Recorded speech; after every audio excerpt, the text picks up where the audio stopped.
Assalamualaikum warahmatullahi wabarakatuh. Perkenalkan, nama saya Ananda Widian Santoso, NIM 182111322 dari kelas H7J, Hukum Perdata, mata kuliah Hukum Perdata Internasional.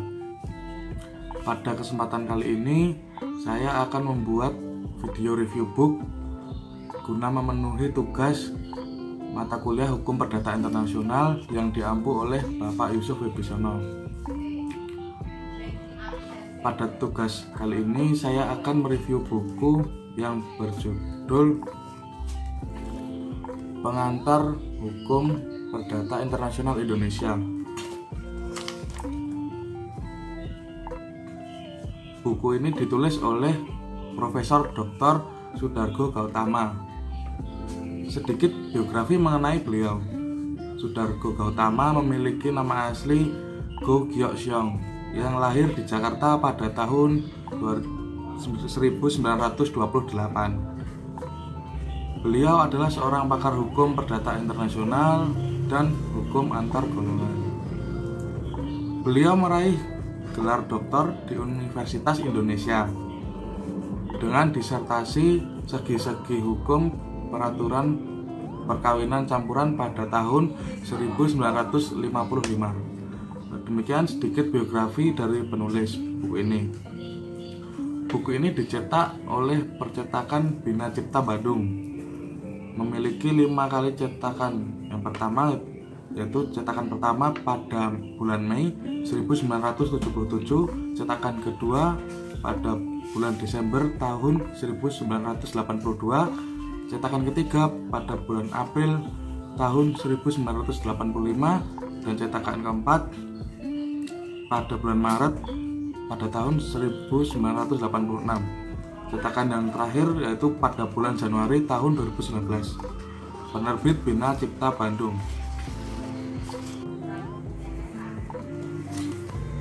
Buku Pengantar Hukum Perdata Internasional Indonesia. Buku ini memiliki warna merah tua dan sedikit hiasan berbentuk kotak yang berwarna kuning dan orange. Buku ini memiliki panjang 20 cm dan lebar 15 cm. Buku ini tidak terlalu besar dan tidak terlalu berat juga, sehingga dapat dibawa mahasiswa kemanapun. Pada biasanya mahasiswa akan malas membawa buku yang besar dan berat. Selanjutnya ada daftar isi. Pada bagian daftar isi buku ini terdiri dari 13 bab, yaitu dimulai dari bab pertama pada halaman pertama sampai dengan bab ke-13 yang halaman terakhirnya yaitu halaman 326. Jadi buku ini memiliki halaman sebanyak 326 halaman. Pada bab pertama yaitu pengertian hukum antar tata hukum yang dimulai pada halaman pertama, memiliki beberapa subbab sebagai berikut. Subbab pertama yaitu selalu terdapat perbedaan pendapat. Subbab kedua yaitu hukum perdata internasional atau nasional. Subbab ketiga yaitu keberatan terhadap istilah hukum perdata internasional, dan subbab-subbab yang lainnya. Pada selanjutnya bab kedua yaitu titik-titik pertalian yang dimulai dari halaman 25. Pada bab kedua ini memiliki beberapa subbab sebagai berikut. Titik taut primer untuk hukum antar golongan yang dimulai pada halaman 25. Selanjutnya subbab selanjutnya yaitu titik taut primer untuk hukum perdata internasional. Subbab berikutnya yaitu bendera kapal TPP untuk hukum perdata internasional. Selanjutnya adalah tanah sebagai TPP untuk hukum antar golongan, dan subbab-subbab yang lainnya. Pada bab ketiga yaitu prinsip kewarganegaraan dan prinsip domisili pada halaman 49 yang memiliki subbab sebagai berikut. pada bab 3 ini. Negara-negara dengan prinsip nasionalitas. Yang kedua, negara-negara dengan prinsip domisili. Yang ketiga, tidak ada prinsip yang prioritas lebih baik, dan subbab yang lainnya.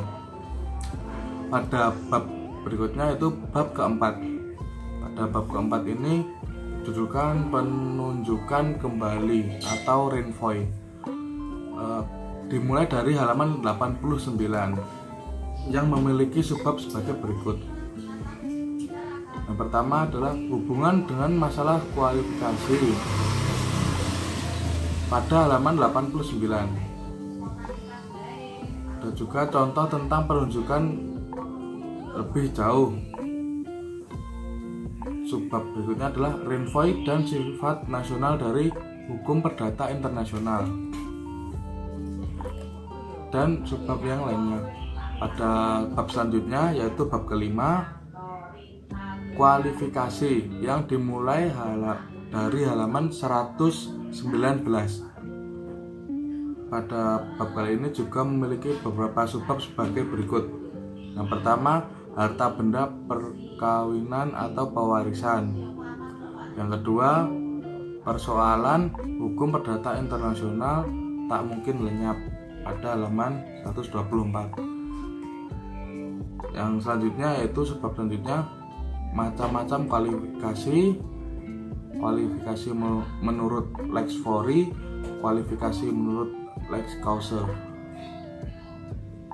Dan selanjutnya pada bab ke-6. Pada bab ke-6 yaitu adalah ketertiban umum, yang dimulai pada halaman 133. Subbab pertama yang terdiri dari beberapa subbab yaitu sebagai berikut. Yang pertama, ketertiban umum dipakai seirit mungkin, terdapat pada halaman 141. Selanjutnya, ketertiban umum internasional dan ketertiban umum intern. Selanjutnya, ketertiban umum internasional dan nasional. Untuk selanjutnya yaitu pada bab ke-7, penyelundupan hukum, terdapat pada halaman 148 dan memiliki subbab-subbab sebagai berikut. Yang pertama, hubungan dengan ketertiban umum. Yang kedua, subbab kedua, penyelundupan hukum dan hak-hak yang telah diperoleh.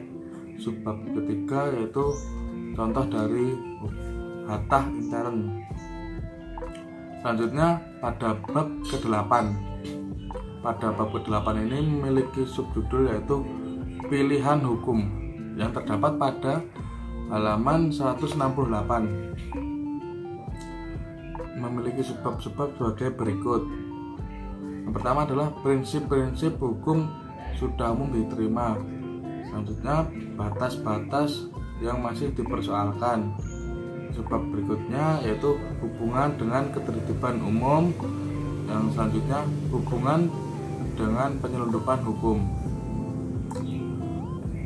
Pada bab ke-8 ini juga terdapat subbab yaitu macam-macam pilihan hukum, pro dan kontra pilihan hukum, dan pilihan hukum dalam praktek hukum.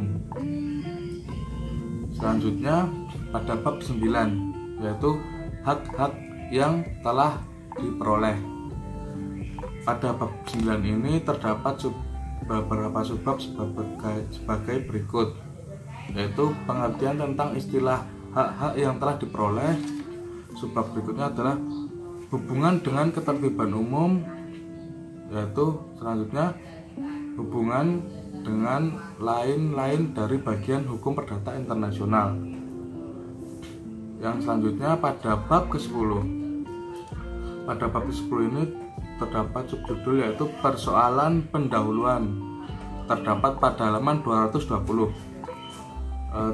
Pada bab 10 kali ini terdapat subbab-subbab sebagai berikut. Yang pertama, subbab pertama yaitu pembatasan dari persoalan pendahuluan terhadap lain-lain persoalan yang berdekatan. Yang selanjutnya pentingnya persoalan pendahuluan. Selanjutnya pemakaian lex fori atau lex causa. Selanjutnya pada bab 11 penyesuaian. Pada bab 11 ini terdapat pada halaman 242. Terdapat subbab-subbab sebagai berikut. Ada istilah, ada uraian istilah, ada soal-soal penyesuaian dalam hatta Indonesia, ada juga soal pengakuan dan pengesahan antar golongan. Pada bab ke-11 ini juga dibahas mengenai soal perkawinan campuran. Terdapat pada halaman 250. Yang selanjutnya ada bab ke-12 yaitu timbal balik dan pembalasan. Terdapat pada halaman 290. Yang terdapat subbab-subbab sebagai berikut. Yang pertama adalah pembedaan istilah. Subbab kedua adalah beberapa contoh dalam traktat-traktat disajikan di bawah ini, yaitu yang selanjutnya pembatasan terhadap lain-lain bidang. Yang bab terakhir yaitu bab ke-13 pemakaian hukum asing. Terdapat pada halaman 306. Terdapat subbab-subbab sebagai berikut. Yang pertama, hukum asing adalah fakta. Yang kedua, hukum asing adalah hukum. Subbab selanjutnya adalah hukum asing seperti berlaku di negara yang bersangkutan. Itulah berapa bab dari bab pertama sampai bab ke-13 yang terdapat pada buku hukum pengantar buku pengantar hukum perdata internasional Indonesia yang ditulis oleh Profesor Dr.